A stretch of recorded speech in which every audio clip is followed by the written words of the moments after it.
ಮಹನೀಯರು ಭಾಗವಹಿಸಿದ್ದು ತುಂಬ ಧನ್ಯವಾದಗಳು. ಈ ಒಂದು ರಾಹುಲ್ ಜಾರಕಿಹೊಳಿ ಟ್ರಾಫಿ ಮೊದಲ ಸೀಸನ್ ಇವರಿಗೆ ಅಭಿನಂದನೆ ಸಲ್ಲಿಸೋಣ. ಟಿಎಂಸಿ ಸದಸ್ಯರಾದಂತ ಆಳ್ವಾಡಿ ಟೀಮ್ ಎಲ್ಲ ಸದಸ್ಯರಿಗೆ ಥ್ಯಾಂಕ್ ಯು ಸಹ ಧನ್ಯವಾದಗಳು. ಬೆಳಗಾಂದವರು ಈ ಬೆಸ್ಟ್ ಬೌಲರ್ ಬ್ಯಾಟ್ ಮುಖಾಂತರ ಬಹುಮಾನವನ್ನ ತಮ್ಮದಾಗಿಸಿಕೊಂಡಿರುತ್ತಾರೆ.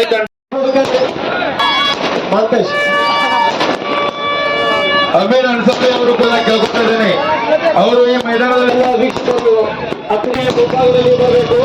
ಡಿಸ್ಟ್ರಿಬ್ಯೂಷನ್ ಸೆರೆಮನಿ ರಾಹುಲ್ ಜಾರಕಿಹೊಳಿ ದ್ವಿತೀಯ ಬಹುಮಾನ ಕಾಂಗ್ರೆಸ್ ಜಮಖಂಡಿ ಬನಟ್ಟಿ ಆಗಮಿಸಿದ್ದಾರೆ, ಅವ್ರಿಗೂ ಸಹ ನಾನು ಮತ್ತು ಸಾಹೇಬರು ಆಗಮಿಸಿದ್ದಾರೆ, ಅವ್ರಿಗೂ ಸಹ ನಾನು ಚೌಕೇರಿ ಅವರು ಸಹ ಈ ಒಂದು ಕಾಟೇಕರ್ ಸಾಹೇಬರು ನಾನು ಪ್ರಥಮ ದ್ವಿತೀಯ ಮತ್ತು ತೃತೀಯ ಬಹುಮಾನವನ್ನು ನೀಡಿ ಸಲ್ಲಿಸ್ತಾ ಇದ್ದೇವೆ. ಅಭಿನಂದನೆಗಳನ್ನು ಸಿಗಿರುವಂತಹ ವಿಲಿಯನ್ ರಾಜ್ ಮಾಮಗೂ ಕೂಡ ನಮ್ಮ ನಾವು ಸ್ವಾಗತಿಸೋಣ.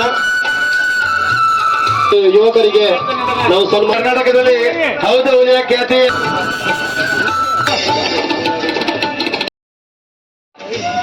ಮತ್ತು ಮಾಂತೇಶ್ ಮಾಳಿಯವರ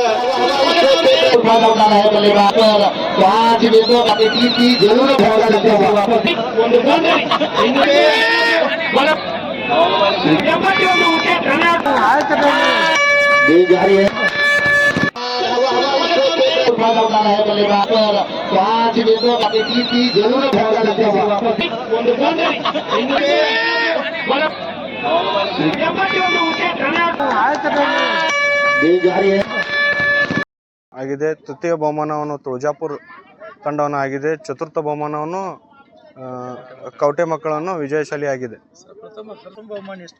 ಪ್ರಥಮ ಬಹುಮಾನ 1 ಲಕ್ಷ, ದ್ವಿತೀಯ ಬಹುಮಾನ 50,000, ತೃತೀಯ ಬಹುಮಾನ 12,500, ಚತುರ್ಥ ಬಹುಮಾನ 12,500.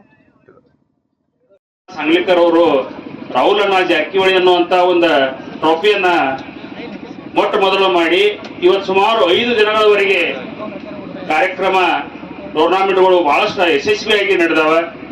ಆ ಒಂದು ಯಶಸ್ಸು ಅವ್ರಿಗೆ ಅಷ್ಟೇ ಅಲ್ಲ, ಇಡೀ ನಮ್ಮ ಅಥಣಿ ತಾಲೂಕಿಗೆ ಸಲ್ತದೆ ಅಂತ ಅನ್ನುವಂಥ ಮಾತನ್ನು ಹೇಳಕ್ ಇಷ್ಟಪಡ್ತೀನಿ. ಯಾಕಂದ್ರೆ ರಾಕ್ ಇದ್ದವ್ರು ಬಹಳ ಮಂದಿ ಇದಾರು, ಮಾಡುವಂತ ಈ ಒಂದು ಟೂರ್ನಾಮೆಂಟ್ ನಡೆಸುವಂತ ಒಂದು ಧೈರ್ಯನ ಸಾಹಸನ ಮಾಡಿದ್ದಾರೆ. ಅವರಿಗೆ ನಾನು ನಮ್ಮೆಲ್ಲರ ಪರವಾಗಿ ಅವರಿಗೆ ಹೃತ್ಪೂರ್ವಕವಾದಂತ ಅಭಿನಂದನೆಗಳನ್ನು ಹೇಳ್ತೀನಿ. ಇಷ್ಟೊಂದು ಯಶಸ್ವಿಯಾಗಿ ಕಾರ್ಯಕ್ರಮ ನಡೀಬೇಕಾದ್ರೆ ಬಹಳ ಅವ್ರದ ತನು ಮನ ಧನದಿಂದ ಸಾಕಷ್ಟು ಸಹಾಯ ಸಹಕಾರ ಮಾಡಿದ್ದಾರೆ. ಈ ಟ್ರೋಫಿ ಮಣ್ಣಿನ ಓಪನಿಂಗ್ ಟೈಮ್ಕ ನಮ್ಮ ಯುವ ಮುಖಂಡರಾದಂತ ರಾಹುಲ್ ಅಣ್ಣ ಜಾರಕಿಹೊಳಿ ಬಂದಂತ ಸಂದರ್ಭದಲ್ಲಿ ತೌಸಿಫ್ ಸಾಂಗ್ಲಿಕರ್ ಅವರು ಅಂದ್ರು, ಮುಂದಿನ ಸಲ ಸುಮಾರು 5 ಲಕ್ಷವರೆಗೆ ಬಹುಮಾನಗಳನ್ನ ಮಾಡಿ ಈ ಟ್ರೋಫಿಯನ್ನ ಮಾಡೋಣ ಅನ್ನುವಂತ ಮಾತನ್ನ ಹೇಳಿದ್ರು. ಆ ಒಂದು ಅವರು ಮಾತಾಡಿದ್ರು ಯಶಸ್ವಿ ಆಗ್ಲಿ. ಅದಕ್ಕೆ ನಮ್ಮ ವೇದಿಕೆ ಮೇಲೆ ಏನ್ ನಾವು ಕೂತಿದೀವೋ ನಮಗೆಲ್ಲ ಏನು ನಮಗ ಜವಾಬ್ದಾರಿ ಕೊಡ್ತಾರೋ, ಏನ್ ಕೆಲಸ ಕೊಡ್ತಾರೋ, ಮತ್ತೆ ನಮಗೆ ಏನ್ ಸಹಾಯ ಸಹಕಾರ ಮಾಡತ್ತಾರೋ ನಾವು ಅದನ್ನ ತನು ಮನ ಧನದಿಂದ ಮಾಡ್ಲಿಕ್ಕೆ ನಾವು ಸಿದ್ಧರಿದ್ದೀವಿ ಅನ್ನುವಂತ ಮಾತನ್ನ ಅವರಿಗೆ ಯಾವತ್ತೂ ನಾವು ತೌಸಿಫ್ ಸಾಂಗ್ಲಿಕರ್ ಅವರಿಗೆ ಬೆಂಬಲವಾಗಿದ್ದೀವಿ. ಹಾಗೂ ನಮ್ಮ ರಾಹುಲ್ ಅಣ್ಣ ಟ್ರೋಫಿ ಹೆಮ್ಮರವಾಗಿ ಬೆಳಿಲಿ, ಎಲ್ಲರ ಮನೆ ಮನೆ ಮಾತಾಗ್ಲಿ ಅನ್ನುವಂತ ಮಾತನ್ನ ಹೇಳಿ ಇವತ್ತ ನನಗೆ ನಾವು ಈ ಒಂದು